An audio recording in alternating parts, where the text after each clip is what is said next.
Well, hey there, and welcome back to Sonic Safari, a channel featuring tales of record collecting.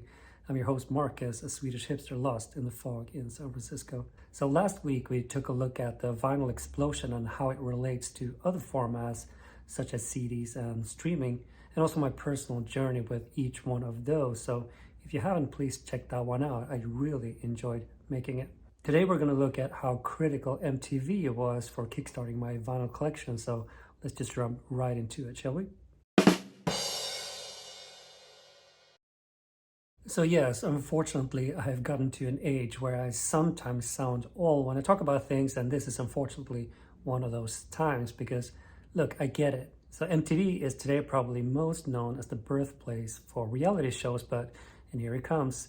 Back in my days, MTV was actually, as the name indicates, all about the music. And thinking back, getting MTV was by far the single most important moment in my record collecting journey, without a doubt. So during a flight recently, I watched the documentary I Want My MTV, and it's really worthwhile watching, either as a sentimental journey back to remembering what MTV was back in the day, or if you're not familiar with MTV, to get an insight of how crucial the impact was of this channel during a decade or two with shows like 120 Minutes, Alternative Nation, MTV Unplugged, and what for a couple of years was the event of the year, the MTV Music Awards. So what was it about MTV that made it so important? Well, in 1992, I was 14 years old, and as most teenagers, I was awkward, covered in acne, and just feeling like an outsider. So to get MTV at that very point, at the peak of alternative and grunge, was to see that feeling represented and, more importantly, made cool. So all of a sudden I had an outlet for all those feelings, and I identified with everything that had to do with MTV. For all that time, I wasn't really watching MTV, I was MTV. So the second reason why MTV was so important to me really has to do with music discovery. So early 90s, it was hard to find out about new music. There was one radio show on Saturday afternoon that counted down the top 20. There was one music magazine in my school library, but that was really it. With MTV, all of a sudden, there was a 24/7 avalanche of new music, and I took in all of it. So I went from, and it is true, listening to Roxette and Michael Bolton to knowing everything about every single grunge and alternative band there was, and actually taking a lot of pride in it. So before looking at some of the amazing records that came out during this period and talk about how they influenced my way of listening to music, please take a moment to like and subscribe. It helps me more than you think. Okay, so let's start at the beginning, shall we? Because the record that really started this, or should I say the video, is Smashing Pumpkins' Bullet with Butterfly Wings from the epic Mellon, Collie and the Infinite Sadness, originally released in 1995, and this is the 2012 reissue box set. So what I find amazing about Smashing Pumpkins is the balance between those heavy, fussy grunge guitars and that almost orchestral, symphonic Sgt. Pepper madness. And that combination actually somehow works. If it wasn't for this record, I don't think that my musical journey would have gone anywhere, because this is really what opened up my ears to listen to something else than the top 20 records that I was listening to at the time. So this is why this record is so incredibly important to me. So as a broke teenager, the way I would get money to buy records would be to mow lawns. And while doing that, I would blast this record, Stone Temple Pilots' Purple, in my Walkman. And still to this day, the song Interstate Love Song smells like freshly cut grass to me. This is a bit more straightforward grunge, I would say, but nevertheless an amazing record, originally released in 1994, and this is a 2014 reissue. Okay, yes, so hold on for a second, because what I'm about to say might be a bit of a shocker, but to me, the best song of the grunge era is on this record, Celebrity Skin by Hole, originally released in 1998, and this is the 2014 reissue.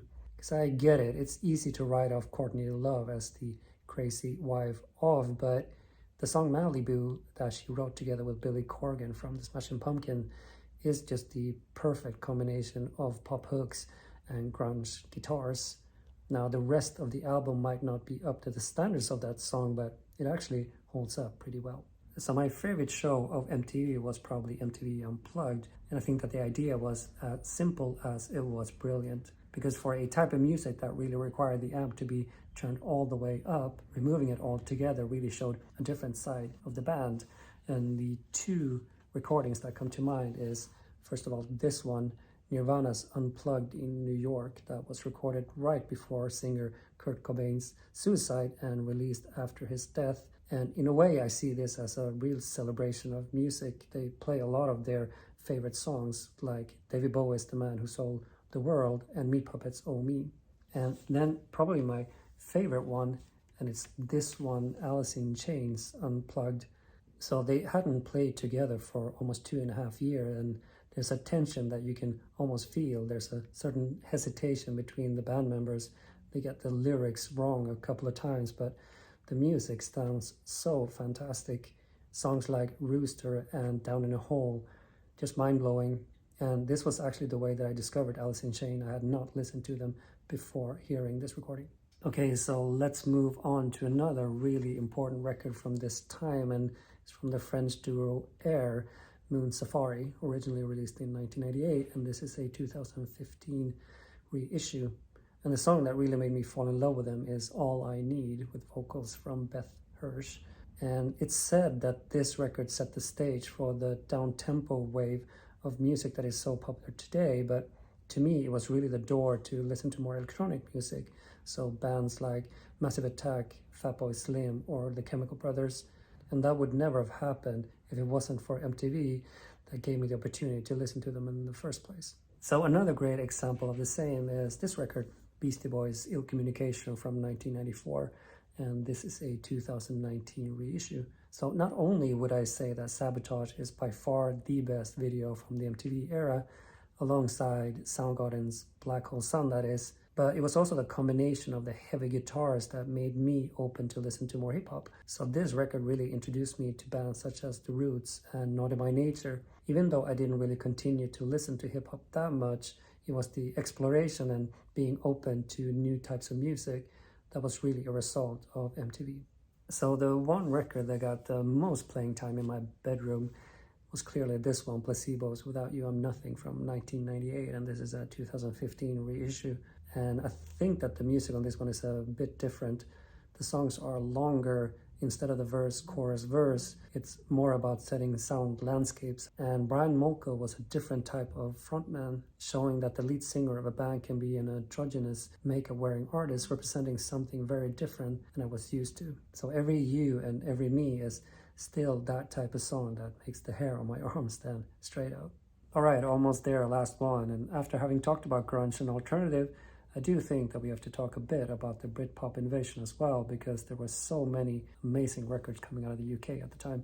Oasis was the Story Morning Glory and Radiohead's OK Computer, to name a few, but today I wanted to talk about this one, Pulp's This Is Hardcore, and the reason being the lyrics. Before this, I would say that I was more drawn to the music, the grunge guitars, the hooks, but this one actually made me perk up my ears, because Jarvis Cocker writes amazing lyrics. They are complex but simple, they are witty and actually kind of funny at times. So this one is really important to me. Because of that reason, I actually went back and started listening to records in a different way, paying more attention to the lyrics. So yes, I do want my MTV, and independently of what it is today, MTV for me will always be about giving me the opportunity to listen to new music and to think about different types of music to an awkward, acne-covered teenager like myself.